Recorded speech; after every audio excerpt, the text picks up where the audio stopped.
यदि बच्चा 1 साल से छोटा है तो उसे हनी बिल्कुल मत दीजिए, क्योंकि एक बहुत खतरनाक बीमारी का खतरा बच्चे को बना रहता है।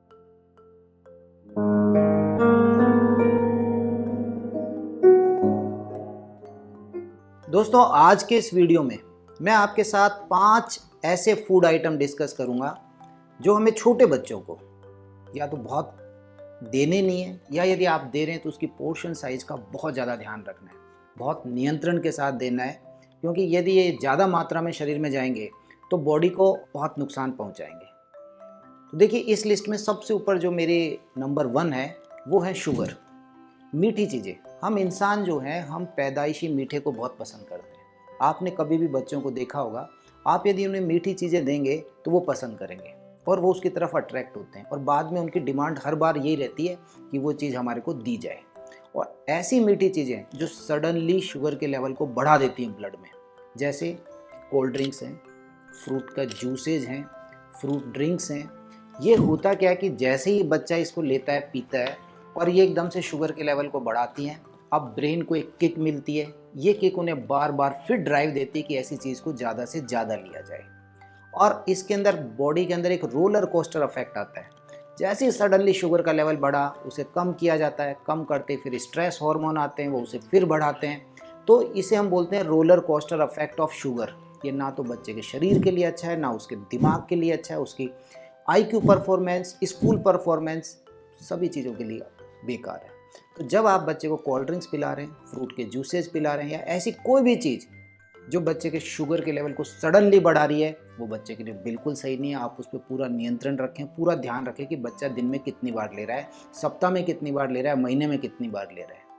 आपको यदि शुगर देनी है तो नेचुरल शुगर जो फ्रूट्स के अंदर रहती है, जैसे मैं हर बार आप लोगों के साथ डिस्कस करता हूँ कि एक तरफ तो मेरे पास में पपीते का जूस रखा है, एक तरफ पपीता रखा हुआ है।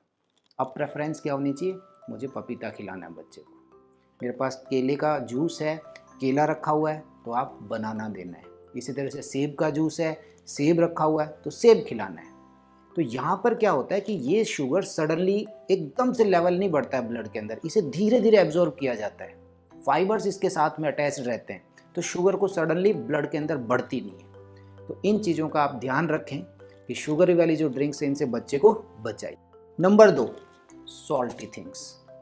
सॉल्टी थिंग्स के अंदर आप बच्चे को रेडीमेड मील्स दे रहे हैं, आप चिप्स दे रहे हैं जिनके अंदर सॉल्ट है। आप बाहर से देखते होंगे कुरकुरे जो मिलते हैं, उसमें बहुत ज़्यादा रहता है। नमकीन है, फ्रेंच फ्राइज हैं, सब के अंदर नमक की मात्रा अच्छी खासी डाली जाती है। अगेन उसकी एक क्रेविंग रहती है। बच्चे ने एक बार खा लिया, अब बच्चा आपसे डिमांड करेगा। 2 बड़े नुकसान, एक तो बच्चे ने गलत चीज़ खाई है, और दूसरा अब बच्चा अच्छी चीज़ नहीं खाएगा। क्यों? क्योंकि पेट उसका भर गया है खराब चीज़ से, और बल्कि वो आपसे जिद करेगा बार बार कि वही चीज़ खिलाइए मेरे को।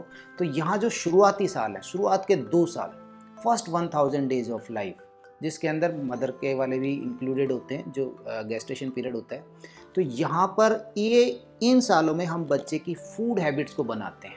शुरुआत के 2 साल में यदि आप उसे अच्छा खिलाएंगे, अच्छे से मेरा मतलब है जिसमें नमक नहीं है और चीनी नहीं है एडेड, तो ऐसे में बच्चा लेटर ऑन, रिसर्चेज की बात बता रहा हूँ मैं आपको, पूरी ज़िंदगी भर ऐसे खाने को पसंद करता है बच्चा।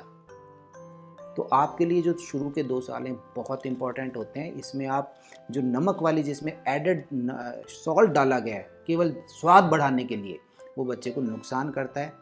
तो ये जो सेकंड नंबर पे मेरी लिस्ट में है, ये नमक जिसमें ज़्यादा नमक ऐड किया गया है, उससे आप बच्चे को बचाइए।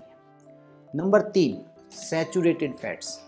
सैचुरेटेड फैट्स कहाँ पर है? आपके पास बिस्किट्स में है, केक्स के अंदर है, क्रिस्प के अंदर है। ये बॉडी के अंदर जा कर के, और बच्चे को लेटर ऑन हो सकता है उसको ओबेसिटी की तरफ उसको लेकर के जाएं, मोटापे की तरफ लेकर के जाएं, उसका कोलेस्ट्रॉल का जो लेवल है उसको बढ़ाएंगे, और ये बढ़ा हुआ कोलेस्ट्रॉल लेवल बच्चे के हार्ट के लिए एंड हार्ट डिजीज़ के लिए, हमें लगता तो ये है कि ये अभी बच्चों में नहीं होती, बट इसकी शुरुआत यहीं से हो जाती है। तो यहाँ हमारे को ये याद रखना है कि सैचुरेटेड फैट्स जो हैं वो बच्चे की डाइट के अंदर कम से कम जाने चाहिए।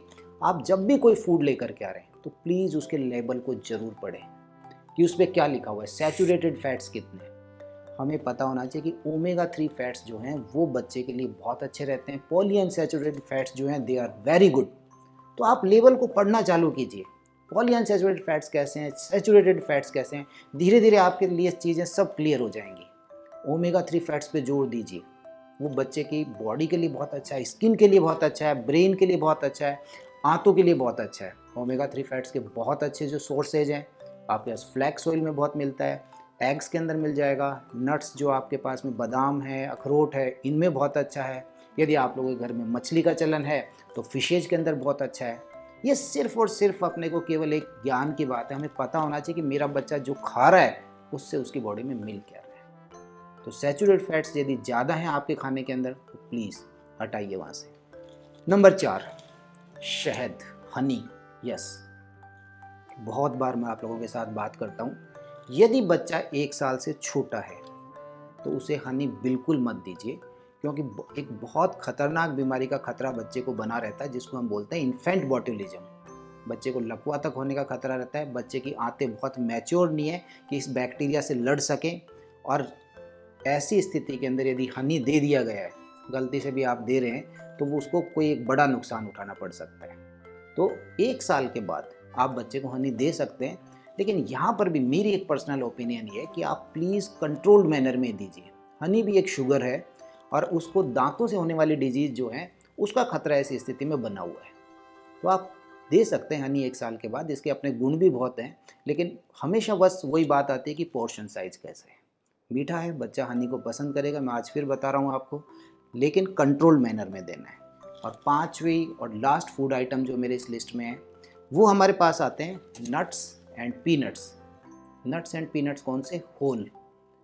कितनी बार हम लोग इमरजेंसीज के अंदर देखते हैं कि बच्चा जो है यदि उसके पास मूंगफली है, मटर है, या दूसरी जो दानेदार चीज़ें, whole peanuts and whole nuts, इनकी सरफेसेज जो होती हैं वो बहुत स्लिपरी होती हैं, बच्चों के साथ में चोकिंग का खतरा बहुत बना रहता है। तो यहाँ पर मैं आपको ये नहीं कह रहा हूँ कि आप इन्हें मत दीजिए, हालांकि एक एलर्जिक फूड की आप इनको 6 महीने बाद बच्चे की डाइट में स्टार्ट कर सकते हैं, लेकिन मैस्ड फॉर्म के अंदर स्टार्ट कीजिए।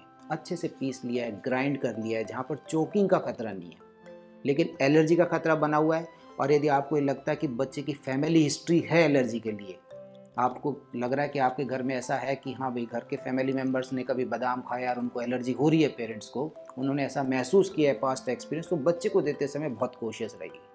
6 महीने बाद चालू कर सकते हैं, याद रखिएगा, लेकिन एलर्जी वाले पार्ट को ध्यान रखना है। और यदि एलर्जी के लक्षण आते हैं तो 1 से 2 सप्ताह के लिए उसको रोक देना है।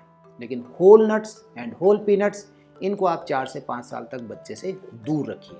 चोकिंग का खतरा है, और दूसरी जो एक्सीडेंटल इमरजेंसी जो है, बच्चे कई बार नाक वाक में भी डाल करके इनको ले आते हैं, तो उससे आप बचाइएगा। तो दोस्तों ये 5 फूड आइटम थे जो मैंने आपके साथ डिस्कस किए। शुगर को डिस्कस किया, सॉल्ट्स को डिस्कस किया, सैचुरेटेड फैट्स को डिस्कस किया, हनी के बारे में बात करी, और मैंने आपके साथ होल नट्स एंड पीनट्स के बारे में बात करी। उम्मीद करता हूँ आपको ये जो वीडियो है ये अच्छा लगा होगा, इससे इन्फॉर्मेशन मिली होगी, और प्लीज़ कमेंट्स में ज़रूर बताइएगा आपको कैसा लगा है। अच्छा लगा है तो इसे लाइक करें, शेयर करें, एंड प्लीज़ चैनल को सब्सक्राइब करें। Thank you.